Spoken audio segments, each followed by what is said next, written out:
Suso, tira Alessio, Suso, tira, perché non tiriamo? Ma perché non tiriamo? Goal! Alessio Romagnoli, goal! Hello everyone and welcome to another episode of the SempreMilan Podcast. Oh dear. Just roll with it, we're keeping it. Yeah, I say just keep on going. Just Hello do everyone it. and welcome to another episode of the SempreMilan Podcast. I'm your host, Ollie Fisher. You can find me on Twitter at Ollie Fisher, joined by reliable and trusty co-host Anthony Torgrud. That's me, reliable and trusty. Tell your friends. Yeah, Torg 45, I don't know. And we got Madison too. Yeah, go ahead and follow me at Madison_DT. Yeah, like the hat, Maddie. Big fan. Gotta go. Yeah, it's cool. Cool brand. Big over here, actually. So this is the episode where we can't do actual small talk or anything like that. We've got about 3 hours worth of stuff to cram into, I don't know, an hour, let's say. The club is sort of on fire, but at the same time, it's not on fire. Everything's sorted. It's on good fire. I would say it's on good fire. It depends, doesn't it? It depends. No, we'll come on to that. What I'm eager to do is probably to go through things chronologically. The easy thing to do, everybody's aware, there's no elephant in the room here. There's a lot Actually, of stuff to there's talk one about. elephant in the room, and it's on Madison's shirt. That's a woolly mammoth. Okay, fair enough. Yeah, you win. What? It's a woolly mammoth. I don't know, actually. It could be an elephant. It's an elephant. It's an elephant. Anyway, lads, we're getting sidetracked already. I want to go through this chronologically because I don't want to blitz through all the main topics early on. We've got a couple of games to recap, so we'll start by recapping the two games because honestly, the way that we've gone about things since the resumption of Serie A is what the team deserves, is for their efforts to be focused on. So yeah, 2 games to recap, 2 wins. It started on Saturday night. It feels like ages since we played on a Saturday night for some reason. But we did, and obviously we've got a game coming this Friday night as well. It feels like it's been exclusively Sundays for a while, and then obviously the midweek game as well, given the hectic nature of the schedule. But Saturday night, played Bologna, and it was, what's that? I didn't realize we played on Friday. I thought we played Saturday, but look at that. I would rather play on Saturday, I think, to be honest. Yeah. Saturday night we played Bologna at home. It was one of those that, as you guys talked about on the podcast last week, it was a bit of a mismatch on paper looking at form and stuff. Bologna have had a good season under Mihajlovic, like a very solid season for what their squad is, which I don't think is amazing, to be brutally honest. I think there are better squads that should be performing higher than theirs, and they've put together a good run but have fallen away from European contention. Still, with it being Mihajlovic and him being the story of the season, rightly so, you know, an amazing story for him, and obviously wish him well with his recovery still. But with him being a former Milan coach, thought that Bologna would be fired up for it. And I suppose going into half-time, there was a game still. You know, it was 2-1. But ended up blowing them away and winning 5-1. In my opinion, attacking-wise, our best performance of the season. Up there with Lazio, but beating Lazio was like a wounded animal at that stage because they had no attackers to play or anything like that. And the more you look back on it, the more that looks like a bit of an asterisk kind of win. But the Bologna game was just amazing. 5 different scorers. We should have scored 4 goals in the first half. We did score 3 goals in the second half. Just a joy to watch. Yeah, it was a blast. I mean, I still am going to say 4-2 over Juve is the best performance of my life watching Milan. But seeing us put 5 past a team is always incredible. It's only happened like 3 or 4 times in my life as a Milan fan. I'll say, when was the last time that we had 5 goals scored, let alone 5 goals from 5 different goal scorers? The 5 goals scored, I think, was when we beat Fiorentina 5-1 at the end of the end of that season. Montella season. That was But even then, I don't think it was 5 different scorers, right? No, it wasn't. And we went 1-0 down in that game as well. And we were struggling for a while. But, we just did the business. I've actually had to get up the list of goal scorers, which is kind of embarrassing. But I remember it now. The first goal, Teo Hernandez, obviously, as he does, getting in behind his man, pulls it back. Great dummy from Zlatan, and Salamanca's finished first time. His first goal for the club, which is great to see. First of many. I hope you're right. his first goal for the club, and it came after, obviously, the celebration of him signing on a permanent deal. So that was a good way to mark it. And he had a good game, I would say, overall as well. Yeah, I've been saying for a while that I think he owns that spot. You know, he's lucky that Castillejo's been injured. That's why he's been given the opportunity. But I think his performances are deserving of a real chance, even when Castillejo's fit. And I know a lot of people disagree with that, but I mean, this performance that we're talking about now, the one against Sassuolo that we'll talk about in a minute, and the one prior to Bologna, I mean, I think he's been fantastic. So I'm happy to see it. And at the price that we got him for, like, you can't complain about anything, you know? Rohit did a good tactical piece on the website, which I'd urge people to go and read. Having him in our team shifts literally everything because he covers so much more ground than Castillejo and Suso did prior to him. And also with him almost being able to play as a second right back in the defensive phase because he's played that position, it just makes our right side look so much less vulnerable, and it opens up so many other possibilities on the other side. And a few people have pointed it out. Kessié is basically playing now on the left side of our midfield and Benacer on the right, which allows, because Kessié is better at defensive coverage, it allows Teo to get as far forward as he does. And Benacer playing where he does, it allows us to just form triangles on that right side and find your Çalhanoğlu's and Rebic's in space, making those smart runs. So having Salamakers is so important for us. I think Castillejo probably comes back into the team for the last couple of games just so we keep things fresh and we feel things out. We'll come on to it, but we've sealed a spot in the top 7 now. So really it's just a case of whether we play a couple of extra games or not, which isn't as trivial as it sounds, I suppose. No, but it'd be kind of nice because then we end the season end of July, so 2 weeks. Then we'd have those playoff games in August, and then we start the season in. Yeah, so the season's going to end August 2nd, and there's supposed to be 3 weeks off before the next game. So essentially, we would just not have those 3 weeks, you know? It's better than having pre-season games, in my opinion. You know, yeah, we normally play. Who do we normally play? The guy, the team International Champions Cup. Oh yeah, we ICC. normally play that, but then we played Cesena last pre-season. And we drew 0-0, and that's when the panic started with Gianpaolo because we couldn't break down the second division team, and it ended up being justified. Qualifiers are typically 2 games, right? It's not a playoff. It's not a single game. It'll be 2, unless they choose to do it as a playoff. That's what I was going to ask. Because there's that only 3-week break, I wonder if they just make it a single elimination game, which does definitely up the ante if we get someone like whoever finishes 6 in the Premier League, Wolves or whoever it may be, Tottenham, you know? We won't get Wolves. We'll get some Greek club or something. That's kind of my thought as well, but didn't Lazio or someone get Wolves? Torino did. Yeah. The way it works as well is it depends if they do, because we drop straight into the 3rd qualifying round, which would mean that we'd only need to win one round to go through. Whereas teams will have played a 1st and 2nd qualifying round, so it should get rid of all the really, really small teams. So who knows? We could end up getting. My worry is we get like Bayer Leverkusen or no. Yeah. I was. You know what I mean? Like one of Ajax those or something. Yeah. Well, Ajax was getting Champions League, right? PSV or something like that. My biggest concern, honestly, is that we get Tottenham because just looking at where it's at, that's the best that they could finish right now would be the qualifying rounds for the Premier League, and I mean. Put this trash season aside, they were just in the Champions League final. I mean, it's that's not a good draw for us. No, So maybe we don't want 7th place.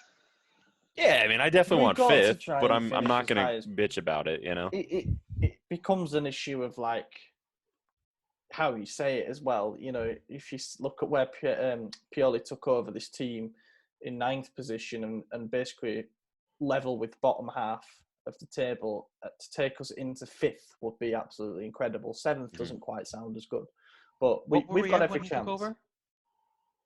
I'm fairly sure we were 9th. Yeah, when he took over, and I thought we were like way bottom half. No, but with a loss, we had been bottom half. But of course, Gianpaolo got sacked after a win, He got sacked after we won at Genoa to go back into the top half. Yeah. And then didn't Pioli lose at Genoa, ironically? Yeah, he did, yeah, which is funny. But anyway, back to the Bologna game, just to quickly wrap this up. Benacer, so they got one We back were in through. 12th. We were in 12th when Really? Pioli took over. No, I'm sorry. We were in 13th. Pioli took over and got us 12th. Wow. So, yeah. Mad. Because our lowest position was 17th. That was match week 1 when we just lost to Udinese 1-0, you know? That was funny. Relegation battle. Wow. Yeah, so that Takahiro Tomiyasu goal was special. I liked that one. Where he just cut into his left and banged it into the top corner. Gave me the jitters a little bit. I wasn't even mad, man. I think I even put in the chat. I was like, that's a nice consolation goal. And at the time, it made it 2-1. But I felt it. This team. I never like it when right teams scored just before half-time. But we came out and completely silenced it. We scored twice before the hour mark. Benacer got his first goal for the club. He got a bit of fortune with the deflection, but, you know, the way that they parted like the Red Sea was actually quite funny. He just walked through and hit it and he went in. And then Rebic scored. Lovely feed from Ibra. Give him credit. He had a great game in this one. And then Calabria finishing off I think it was 6 passes and 11/12 seconds that we went from Donnarumma having the ball to Calabria and that interplay down the right side. And then he ended up finishing it off with an assist from Leao. So that was just the icing on the cake of a brilliant performance. And something that doesn't get talked about in that is the improvement in Donnarumma's distribution, because he used to be terrible with the ball on his feet. He just was, and he obviously created that goal from literally nothing. So there was just that whole thing about the amount of time that he used to try and switch the ball to the fullbacks and it ended up 10 yards over the head. Mm-hmm. And the fact that he picked out Calabria's chest perfectly to start that move. As you say, perfect testament to how his distributions improved. And 5-1, big win. Biggest win of the season so far in terms of margin, which set us up nicely for the game against Sassuolo last night. We record on Wednesday night. So Tuesday night, bit of a mixed one for us, you know, in terms of our record at that particular ground, even though recently we've clawed it back. They seem to be our bogey team for a long time, did Sassuolo, but we've just about managed to start getting the upper hand over them. Let's talk about things as they happen, shall we? So the first half, early-ish on, Sassuolo started well, must say. Fair play to them. They're a good side. De Zerbi's a good manager. They actually play progressive football. You know, they've drawn, I want to say they've drawn a couple of their recent games 3-3. And one of those was against Inter, I think. And they score goals for fun. They've got Caputo, Berardi, Jeremy Boga, Locatelli in midfield, Toljan. A lot of good players. I just quite like them, to be honest. Not as a club, but as a team, I find them quite good to watch. I feared the worst for this game. So I'm just wondering the moment that we're going to hit the buffers. I feel like there's going to be a point where Ibrahimovic has another stinker because he doesn't have the legs to carry him through 90 minutes of games anymore. And, you know, the buffers just stop and the team sort of falls behind him. But he actually led by the front more so than any game I've seen him in this season. He scored a fantastic diving header early on, which was a great bit of work because, again, it was a product of our high press. We won the ball back high up the pitch. Ball found Ibra to Benacer to Çalhanoğlu. Perfectly timed running between the centre-backs by Zlatan. Header 1-0. Amazing. 10 minutes after that, Conte had gone off injured with a shitty knee problem again that he seems to have 4 of a season. And Romagnoli had gone off injured. And around about that same time, they equalised with a penalty. Ball went in, header from Caputo went on to Çalhanoğlu's hand, bicep, whatever. And you just knew they were going to give it based on the slow-mo. They've started giving those, basically. And there is an element of consistency because we got one earlier in the season. I would have gave it. On Bonucci when he blocked Rebic's header in a similar way. You know, it went straight onto his bicep. They've started giving those, is what it is. Perhaps if we'd have drawn or lost, it might be a bit of a different combo. But yeah, was what it was. And around about all the time that this is going on, I've broken off writing the match report to write up something from Kicker saying Ralph Rangnick's died. No, Ralph Rangnick's not coming anymore. That's it. It's off. So first thing I thought, I don't know about you lads, was it's Kicker. So take it with a pinch of salt because I've heard people call him the German Tuttosport. They seemed pretty firm on it. So I thought I'm going to write it up, but I'm going to put Kicker in the headline so people know what's going on. Then Bild report the same thing. And it's like, shit, something's going on here. And if you don't know Bild, that's like the German version of Sky. Like that's gospel. It's virtually official at that point. I've been covering Milan games now for the best part of half a decade. Maybe actually as best part of a decade. I've been doing stuff since the 2014 season. I've never, ever had as stressful a game as that to cover because the game itself was eventful, but then having to actually write other things as the game's going on just made it a nightmare. While our chat's having a meltdown. Understandable. Dude, I had no idea what was going on. I had to run to the store and I got back and the chat had exploded. And then I was like, wait, Pioli got a deal?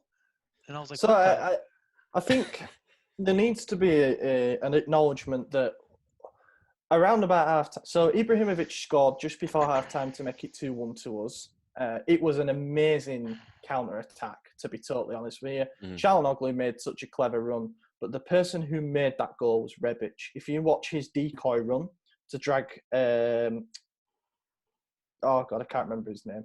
He drags the other centre-back away, which allows Ibrahimovic to take up the position that he does. He times his run perfectly. Çalhanoğlu has an easy 5-yard pass. Round the keeper, bang, 2-1. Amazing stuff. Almost straight from kickoff. That guy for them, I know that sounds incredibly vague. Let me find it. Mehdi Bourabia went straight through the back of Rebic. That was a straight red on its own, to be honest. I remember watching the game live downstairs with my dad, and my dad just went, "Oh, that's a disgraceful tackle!" Like he wiped through him, and then he had the audacity to hold his own shin as if he was the one that was injured from that. So I was watching at work. I got my TV there, and I work from this desk here. So I was in a meeting, and so I'm kind of like, listening, watching like this, but I got my work computer on mute, and I see that, and like I started screaming, and then I was like, "Oh shit, can anyone hear me?" And luckily I was on mute, but yeah, even I was like, Are you on camera or no? No. Okay. The game was on, so I was like, I better have the camera off. Otherwise I would. I participate. I'm a good employee.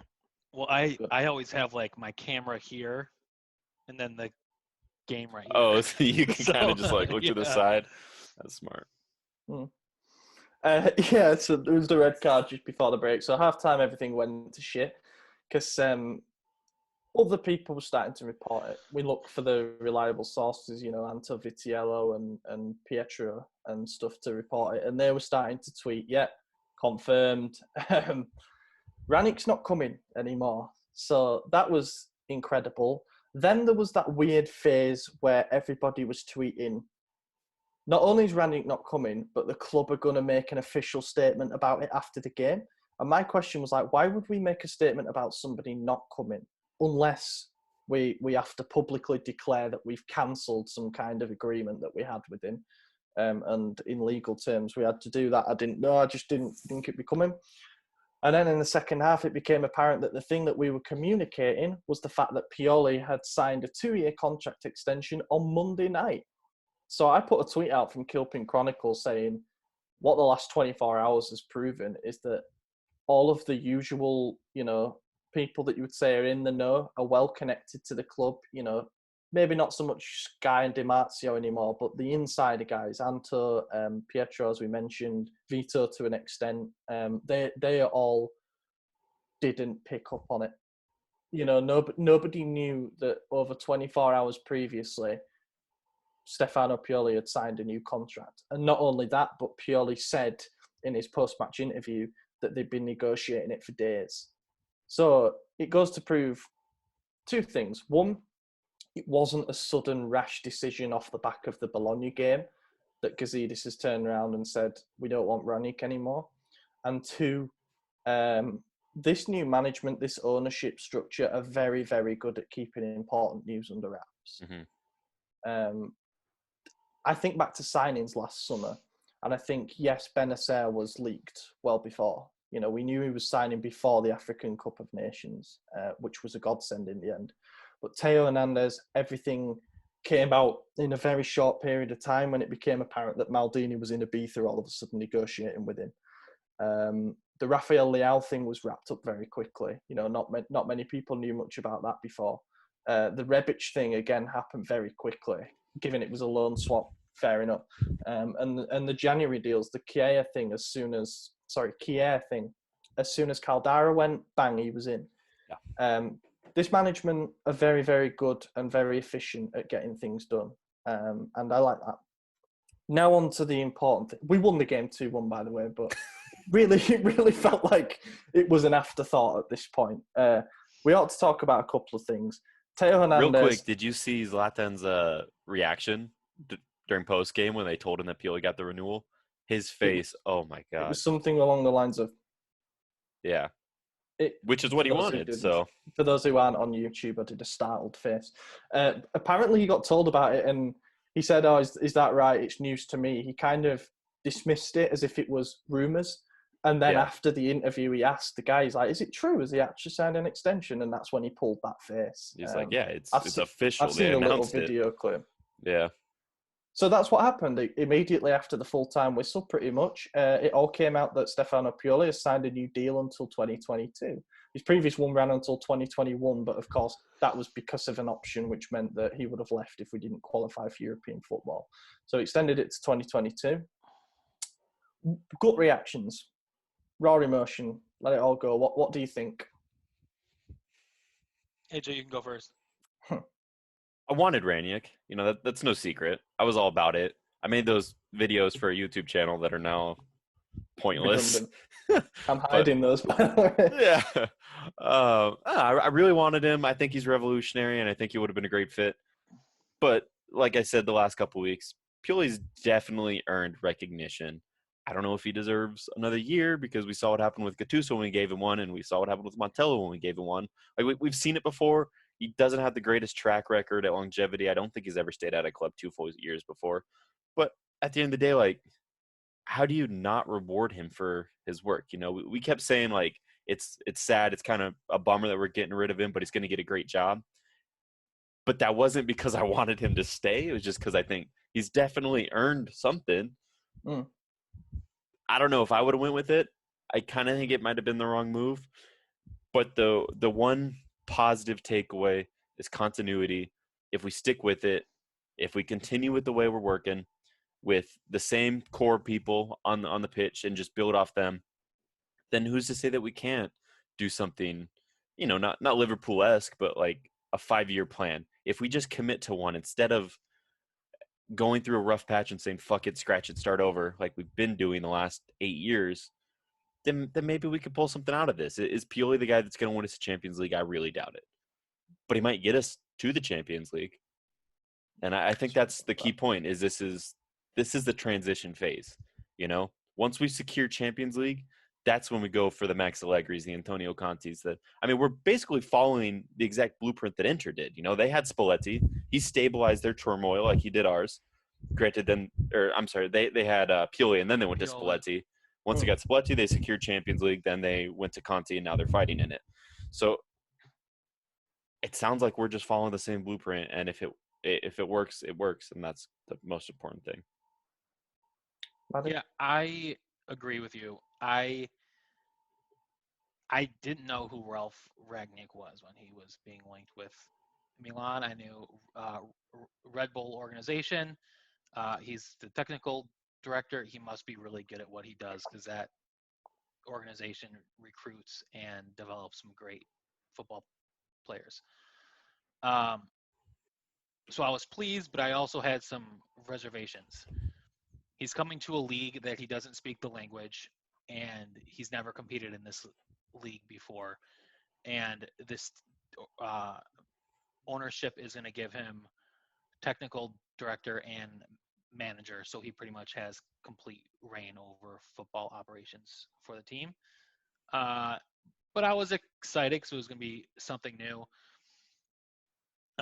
Then when Pioli started turning the team around, I was like, is this the right move? Like, the thing with this club every season is switching the manager and switching it at the time when you want to have continuality. I think he deserves it, and I'm excited for next season. And I'm excited because there's not going to be a long break between the summer and the fall,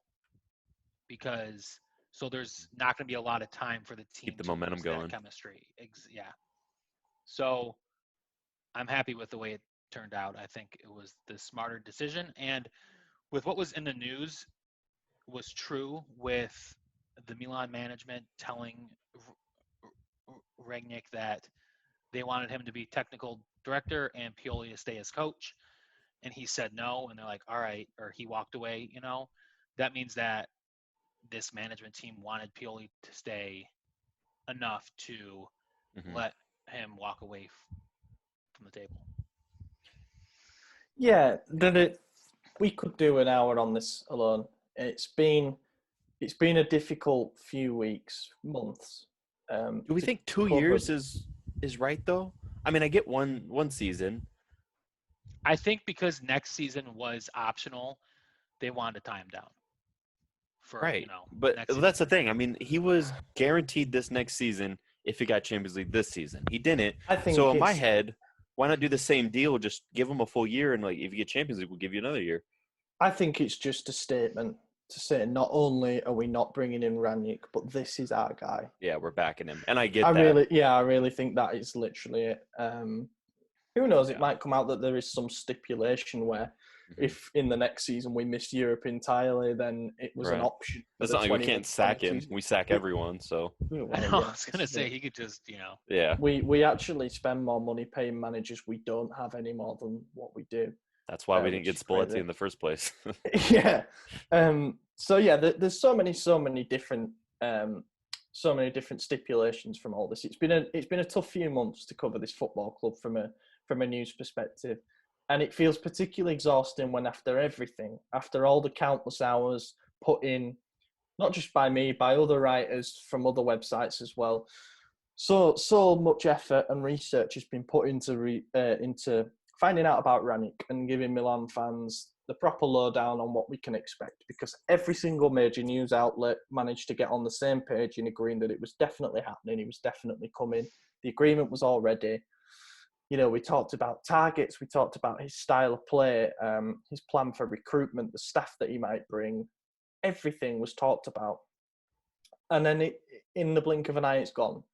That's the frustrating part of it, I suppose, from a fan's point of view as well, is that we have been led down a certain path, and then we've been taken all the way back up the path and gone down the other one. Now, I said on the podcast when things were going really well, there were sort of two roads for us to go down here. There was one which was Rangnick and his whole model of buying cheap, developing, selling on. Or there was the other model, which was the Pioli route, which was sticking with him, probably sticking with Maldini and Massara, who are adamant on bringing in a mix of youth and experience. So a bit more balanced recruitment, similar levels of investment, what have you. Both, in my eyes, were good. Both of them had their positives. The thing that is concerning about us deciding to stay with Pioli is that there are those who will think that it's a complete impulse decision based on the last 9 games. And I totally understand that, because we've won 7 out of 9. We've beaten both the Rome clubs. We've beaten Juve, and then we've beaten Bologna 5-1, and we've beaten an informed Sassuolo side. You can't deny the results that Pioli has had. But it's a good month and a half of results. Do you want to scrap a 3-year plan that you had in place for that? Well, I guess Elliott management have decided that they do. The difficult thing now is that if you put all your eggs into one basket, it kind of becomes hard to unload them and get everybody on side. And I wrote something for the website basically saying that we just have a duty as supporters now, regardless of which camp you're in. If you're in the Rangnick in camp, then, understand the disappointment, but just appreciate that we're living through a good moment of watching a team that's playing fantastic attacking football, and they're making us proud to support the team again. Got to appreciate what we have in the present.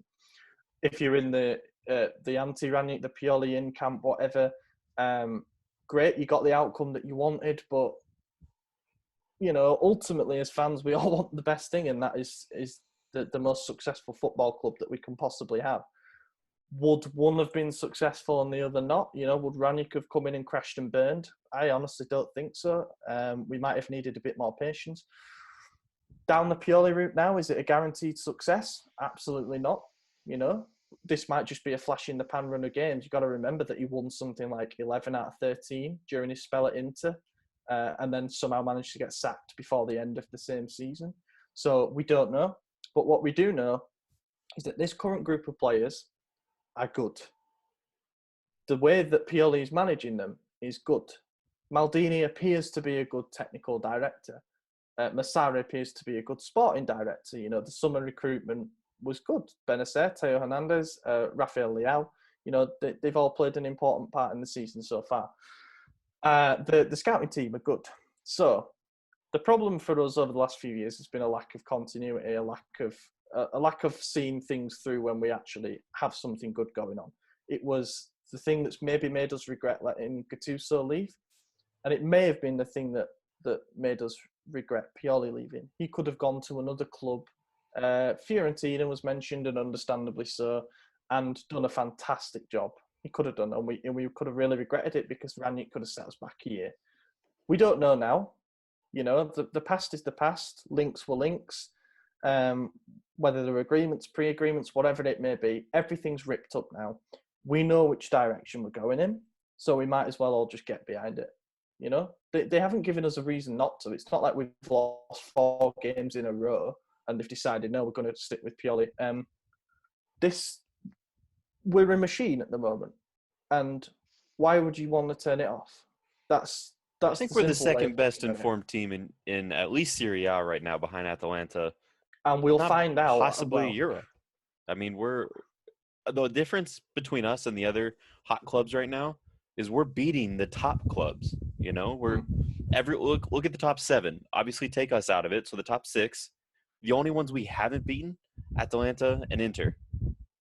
I mean, we're cleaning house. Napoli, we drew twice with Napoli. Well, we drew with Napoli, yeah. They were both good results, though. Mm-hmm. That's the thing. We went to Napoli, didn't perform, and got a draw, and that was, for me, said that the sign of a good team is when you play shit and still get something. Yeah. Milan for years have been playing well and not getting what they deserve, whereas this time we got something that we didn't deserve. And yeah, we'll see about Atalanta.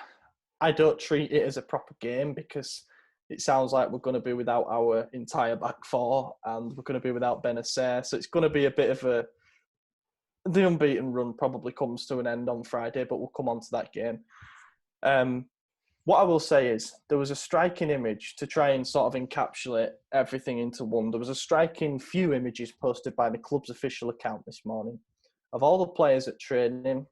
President Paolo Scaroni wrapped up, CEO Ivan Gazidis, technical and sporting directors Paolo Maldini and Ricky Massara all showed up and spoke to Stefano Pioli. And there were pictures of the squad all happy and smiling and arms around each other and stuff.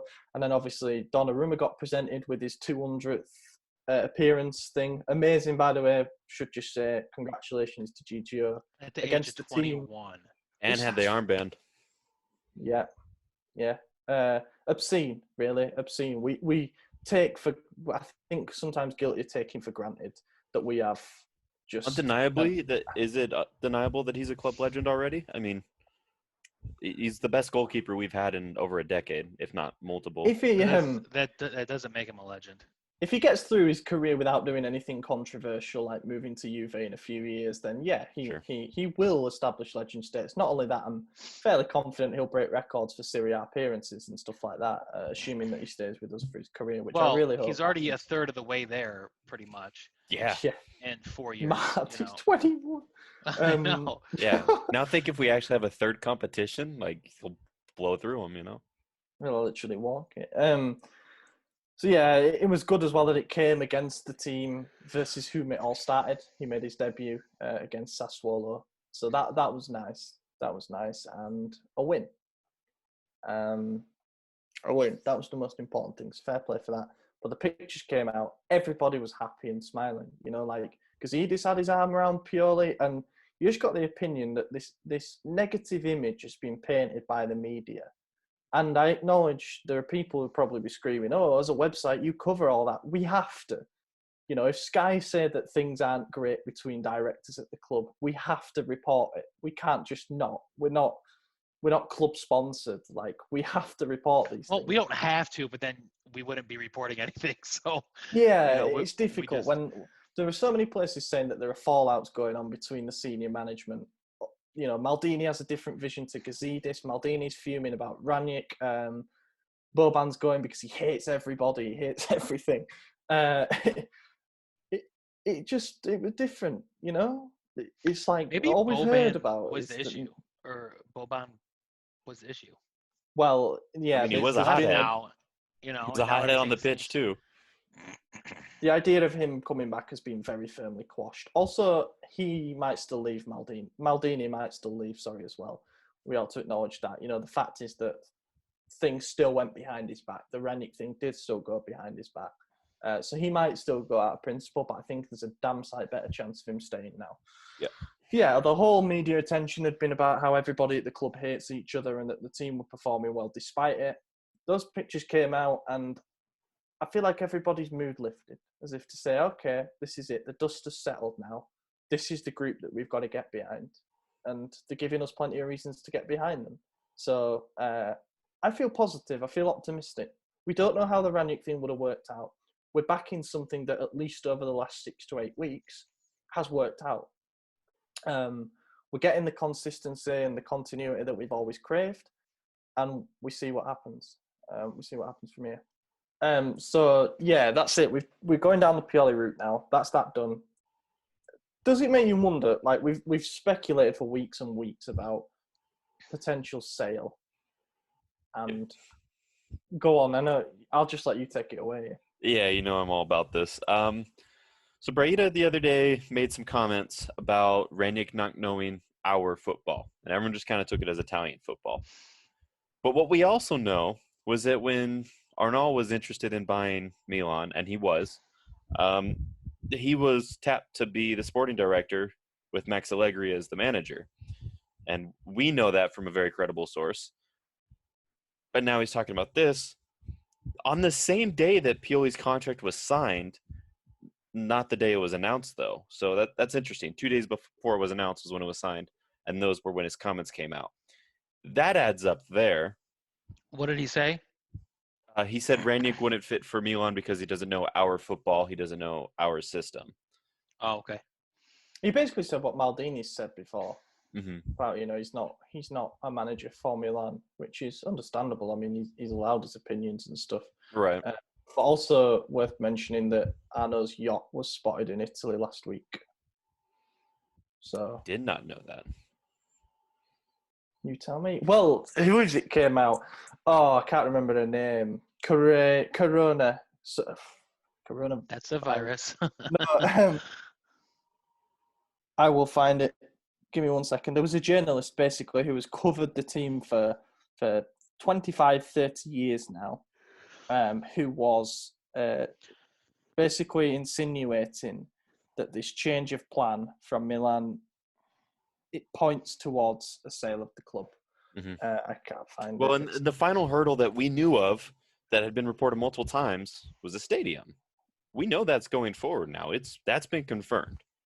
We know we're leaving the San Siro soon at some point. We don't know dates, but we know we're building a new stadium. We're getting out of Dodge. Everything adds up. That was the final hurdle. You see all this capital gains that we're making. We see the books going from red to black. Like everything makes sense. It all adds up. And now this crazy sudden turnaround.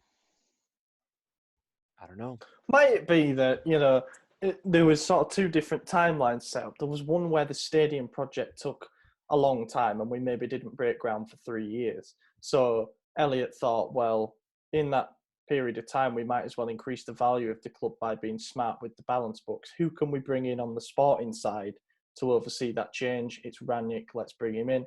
And then the other timeline of events was the stadium thing everything gets resolved very quickly, which it has, they're looking to break ground next year, open in 2024. So the sale of the club becomes a lot easier because that's another huge asset that a potentially interested figure or consortium would want. Is the potential to own part of a big new stadium complex and all the possibilities that come with that. That has always been the thing that every major news outlet has talked about with regards to the sale. To Bernard Arnault, for various reasons, you understand. He's a fashion tycoon and he wants to break into the fashion capital of Europe, aside from Paris maybe, but yeah. And this would give him such a good foothold to be able to do so. Obviously, he's not going to be able to buy Inter because Sunning have got that all wrapped up, but this would be a big, big thing for him. And in fashion, he's always wanted to be the best. So with his football club, he'd want to be the best. He'd put money into it. He'd put a lot of money into it. And the financial fair play thing, God, it does line up well. If he were to come in now and an FFP weren't a thing, and we could just spaff a load of money on whoever we want. Imagine $1 billion transfer window. Mate, Pioli just trying to tell Neymar how to press or something. It'd be quite funny. Well, you've seen Ronaldo roll his eyes when Sarri's giving him instructions. Yeah, that was funny. But it makes you wonder. I'm sure stuff will come out about that, but don't want to spend too much time on speculation and all that kind of stuff. So, what have we got? Atalanta Friday. This is hard, man. It feels like I'm not going to judge us on Friday's game. There are just too many things that are mitigating circumstances for us. We're going to have basically an entirely new back four. Benacer won't be playing either. We're going to have tired legs in the front three as well. And we're playing against a really, really informed side full of players that just absolute freaks of nature and seem to be able to play 3 games a week. I think they're slowing down, though. Looking at recent results, they haven't been this crazy goal-scoring team. Granted, they just clinched like an all-time high for goals scored in Serie A last week, but still. Yeah, it's mental. Do you know what? Fair play to Atalanta, because I was convinced they were going to burn out at some point this season, especially with having the Champions League, but they just haven't. They've just kept rolling. They're the most informed side this calendar year, I think, or definitely since lockdown. I think it's this calendar year as well. They're mint, but as you say, the results haven't been quite as impressive. But when you're putting 7 past teams, I suppose you're not going to be able to do that every week. I don't expect us to get walked over on Friday, just because we've got this newfound resolve and resilience that is actually quite nice to watch. But I think we'll get beaten. It's tough. They're probably going to score at least 2 because of our makeshift back line. And that's not a disgrace by any means. All your game system plans go out the window when you have to make 4 changes to your back 6 players. Yeah. We're going to have a youth center back and then a player who's not a center back fill in the other slot, because we genuinely do not have anyone else. We have 4 center backs on the squad. 3 of them are injured, 1 suspended. Or we have 5 center backs on the squad. I mean, it's ridiculous. Yeah, it's bad. And it just goes to show as well that Musachi and Duarte moving forward are not our depth options. For exactly situations like this, when you need your depth options at centre-back, they're not available for us because they play 1 or 2 games and get injured themselves. So, they're not... Long-term injuries. They've been out for a while. Yeah, they're not... Duarte's made of wet tissue. Was it you who said that? Yeah. Oh, no, that was Conte. But still, again, same applies. Those aren't the guys, and I can see why we're linked with so many different centre backs. Friday is just, I don't read too much into it. I'm going to say that we'll lose 3-1. I hope we just. I think get we'll a be goal. closer than we think. I think we'll be 2-1. My only desire out of this is that we get 1 goal, just because I like where we're going with this. If we score in the next 3 games, then that'll be 20 straight, and I think that's a record for us. And I just like that. A little consolation, cherry on top of the season. But what we're I will not winning say is, the game.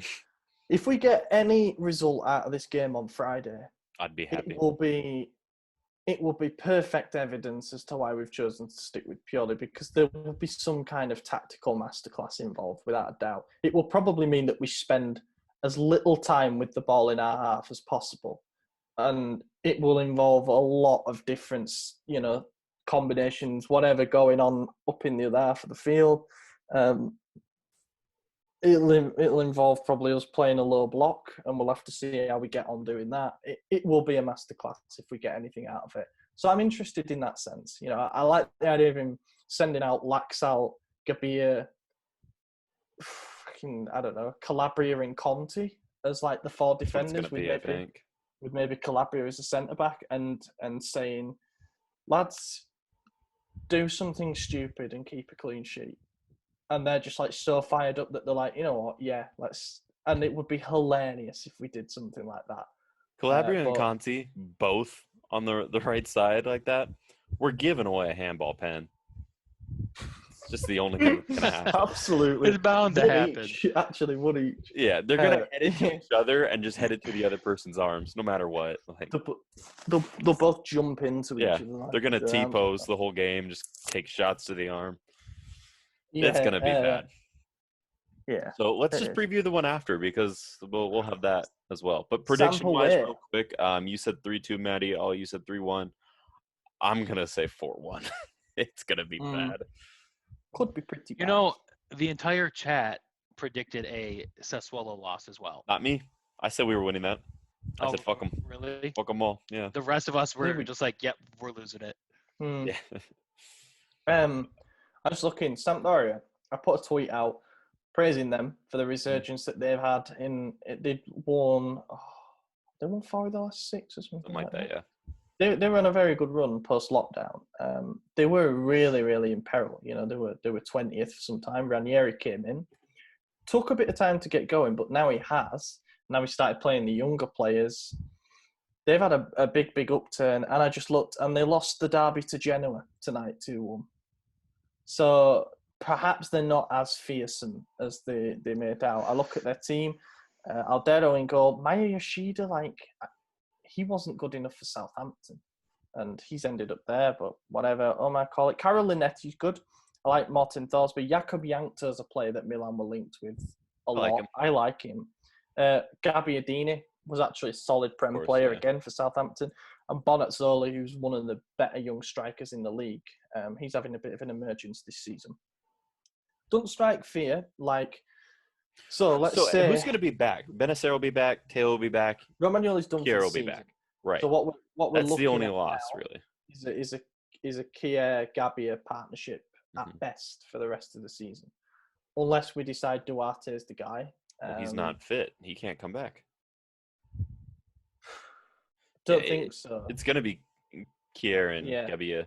Which, to be fair, that's the only combination we haven't seen yet. So who knows? Maybe they click.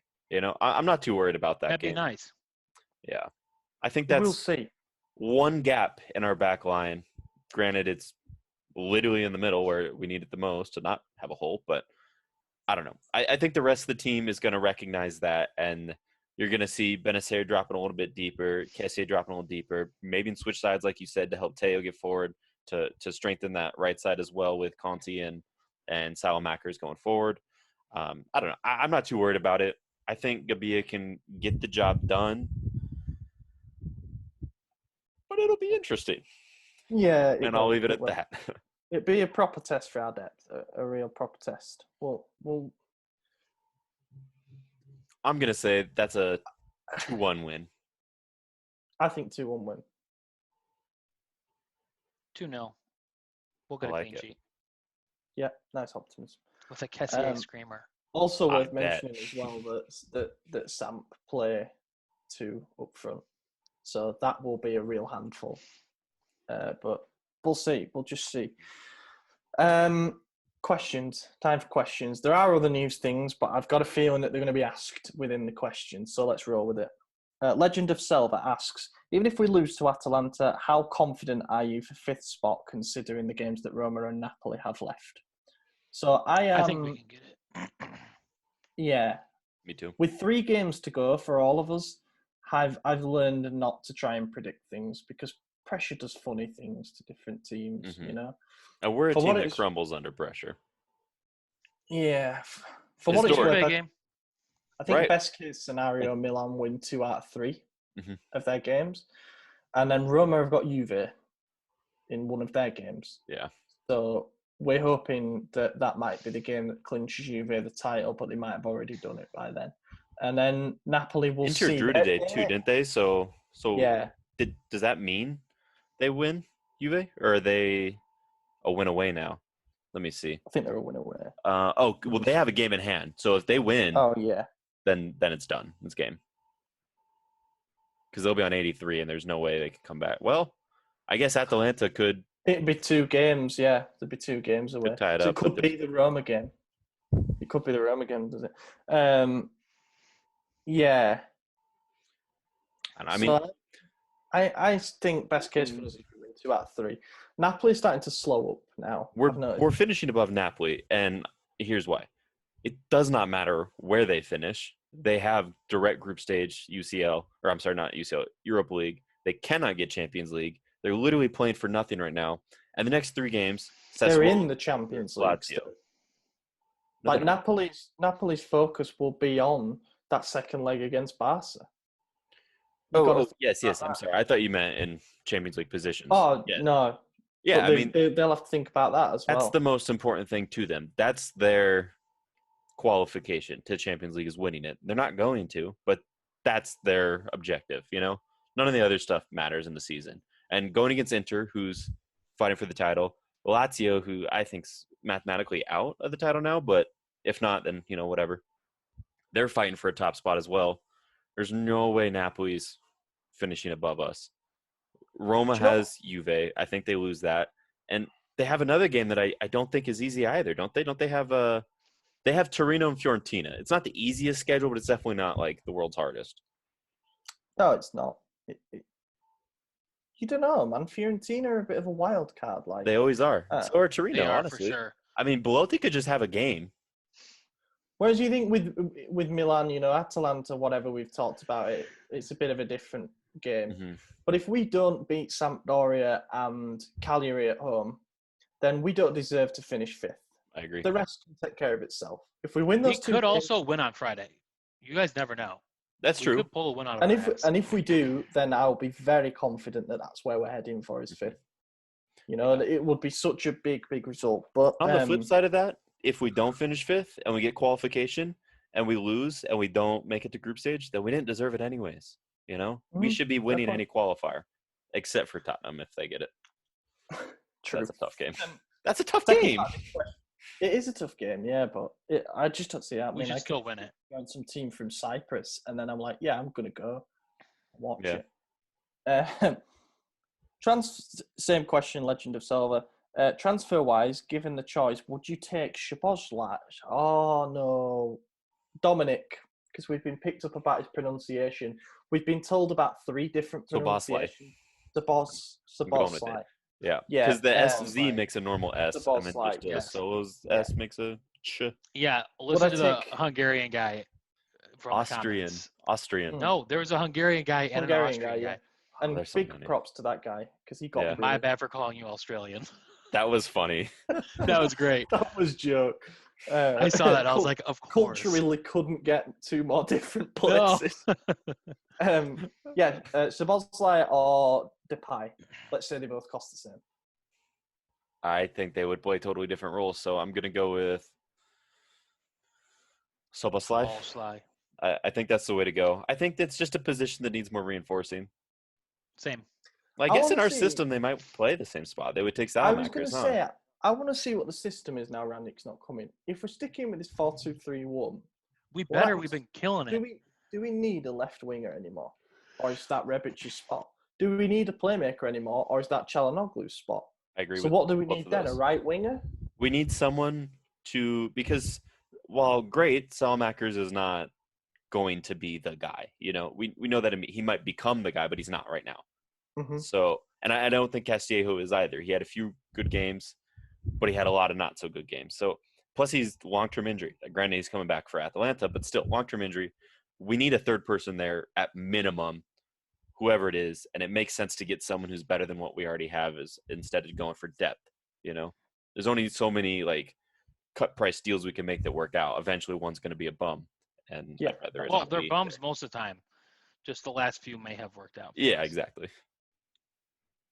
There are some good right wingers that I can think of that I'd like us to go and potentially get. If we're looking at a player that can play on the wing and is sort of explosive and beats a man and is selfish and is a goal threat, Depay is a good option.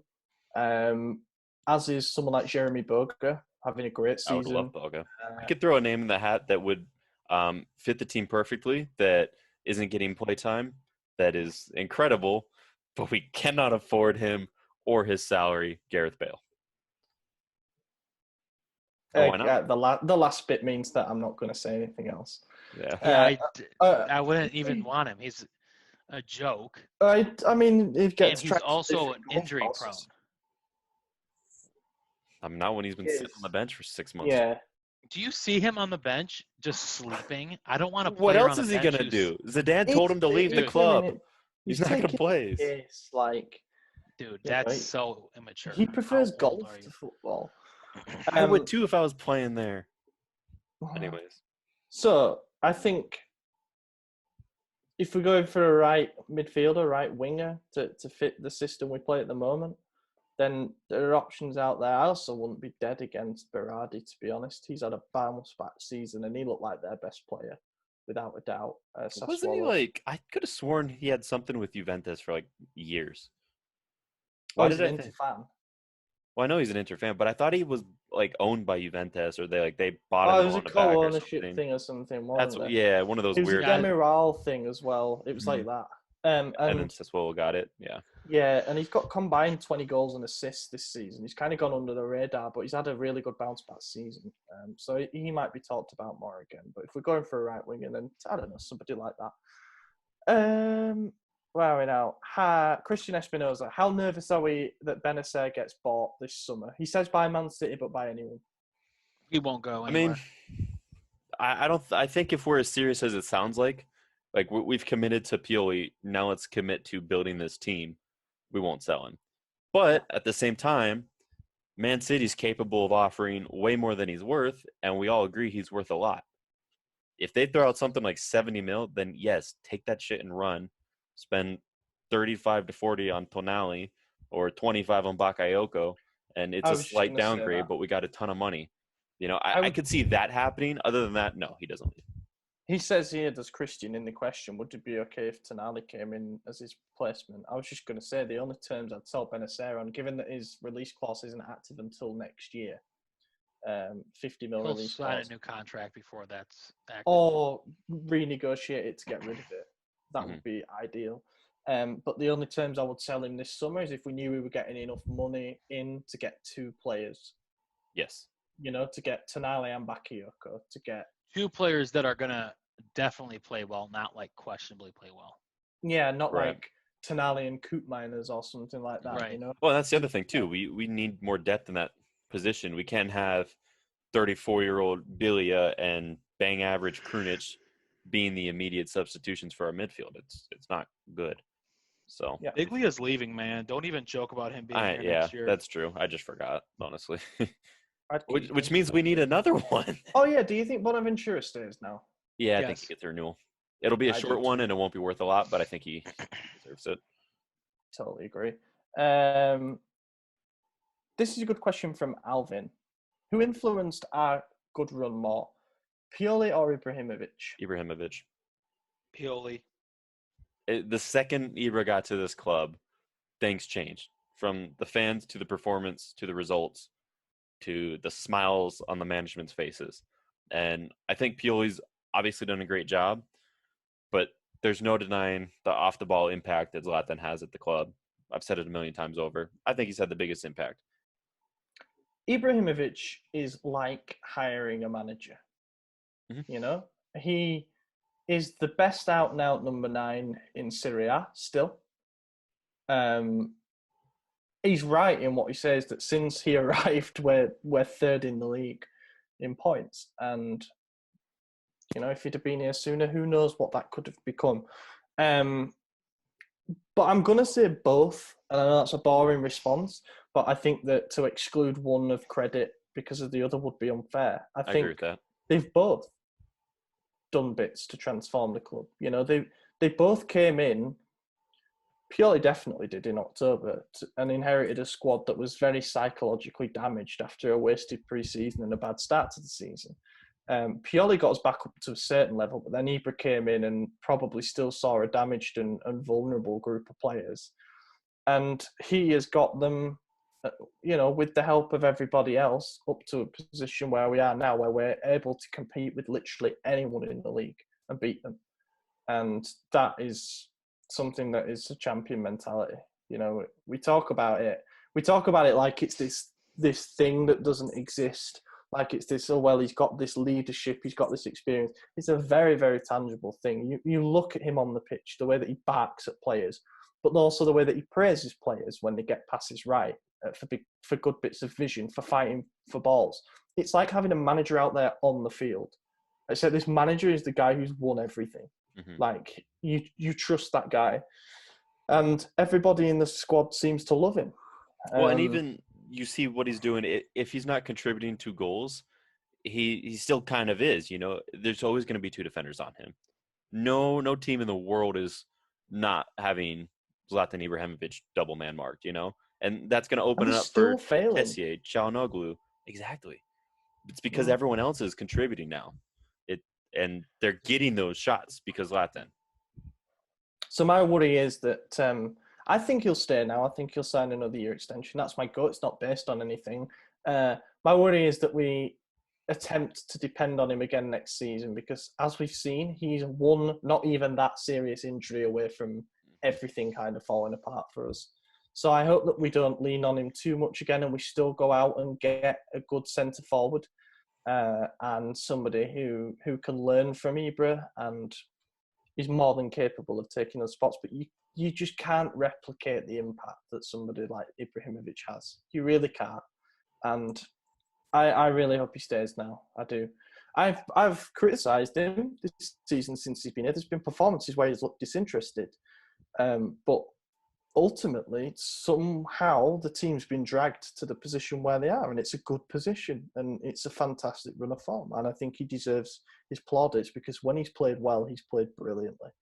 Like, he's done stuff that you just can't teach. His movement, he just plays the game at walking pace sometimes, and he's still yards ahead of everybody else. It's quite scary.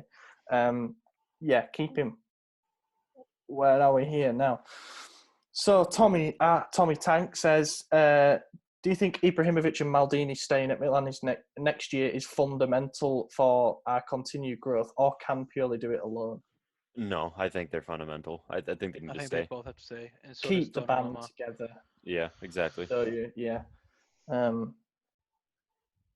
Giovanni Scaramuzzino asks, do you think Milan look more attractive now for any incoming players?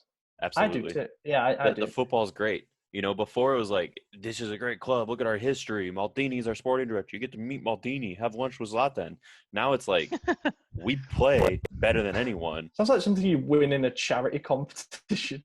Yeah, right. Exactly. Well, because we weren't offered. It's like, we may suck, but look at these cool people you get to hang out with, But now it's like, not only are all these cool, dope-ass people here, but we're living up to our moniker. We're playing like one of the best teams in the world right now, and you could be a part of that, and we think you should be.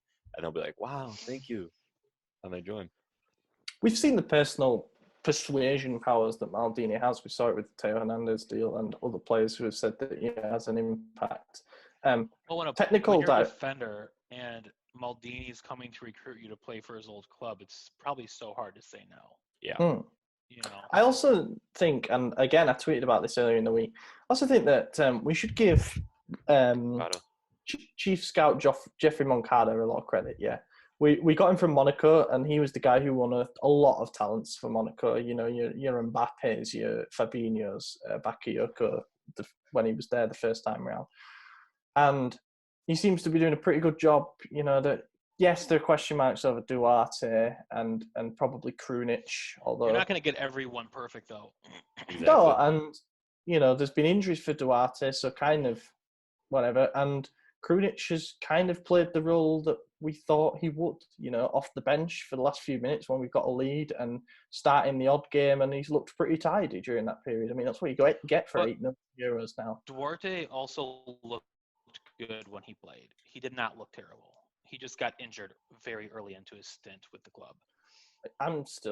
Jury's still out, I think, on Duarte. I remember after not this being season. like wildly disappointed, but I don't remember much of his performances. But I kind of lean towards what Maddie's saying. I think he might be right on that. I think he did have a couple good games before he did. dying for a year. Yeah. Yeah, Before I think with dying Duarte, for a lot Yeah. of it is about like the type of centre back that he's next to, because he's very aggressive. Yeah, You know, he tries to cut things out proactively. you got the and, Conte like, special. Yeah. Yeah, I can't remember where we were with that, to be honest. But Theo Diplas.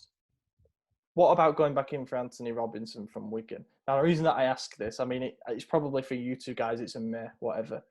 Yeah. Wigan have been involved in one of the weirdest Mhm. situations that I can remember. They're in the same division as my boyhood team, my local team, Huddersfield. They've been in a relegation battle for most of the season.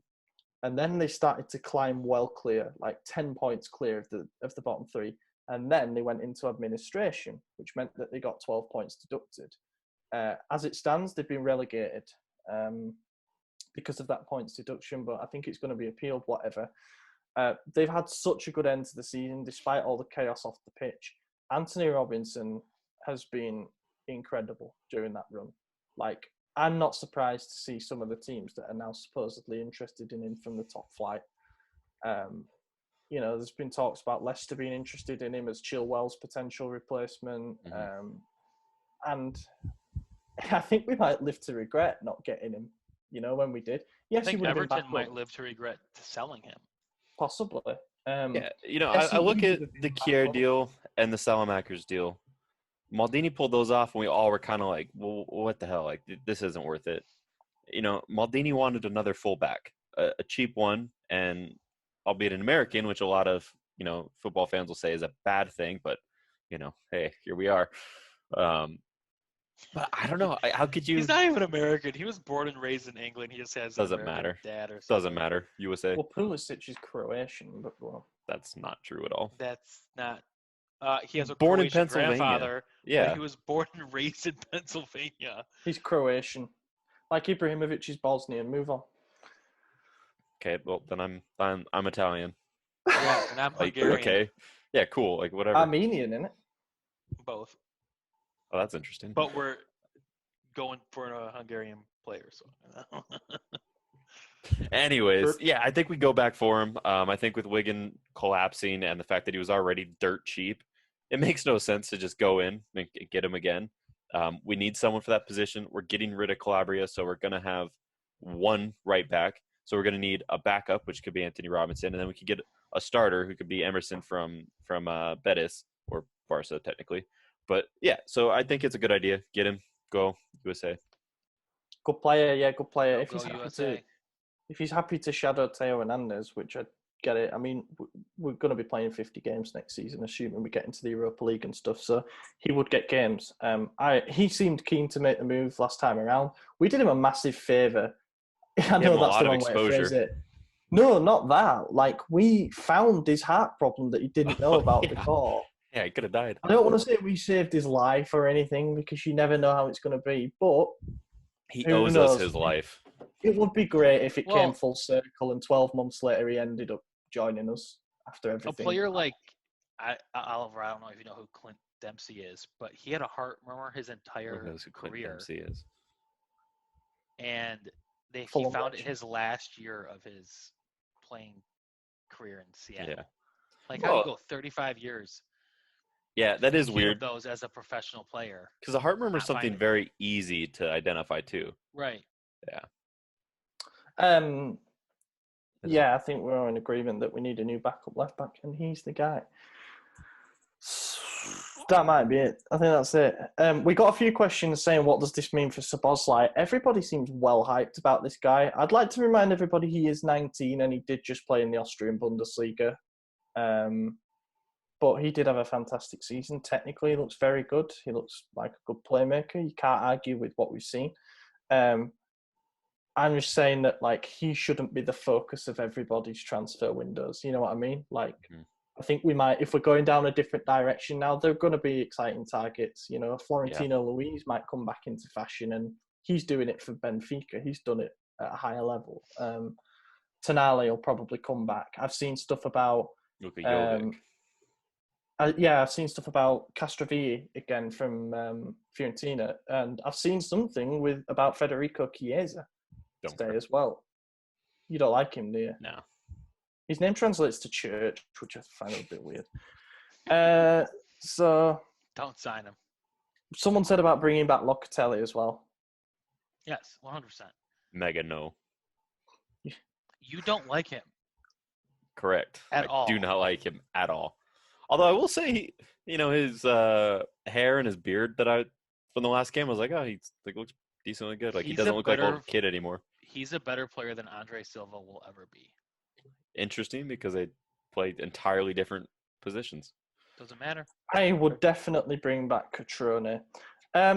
Thank you very much for listening, everybody. I've been your host, Ollie Fisher. You can find me on Twitter at Ollie Fisher or at Kilpin Chronicle for some more explicit Milan-based rants. I've been joined by Anthony Torgreed. Yeah, follow me on Twitter at Torgreed45. Good episode, a lot of good times, and yeah. Hey, you guys can follow me on Twitter at Madison_DT.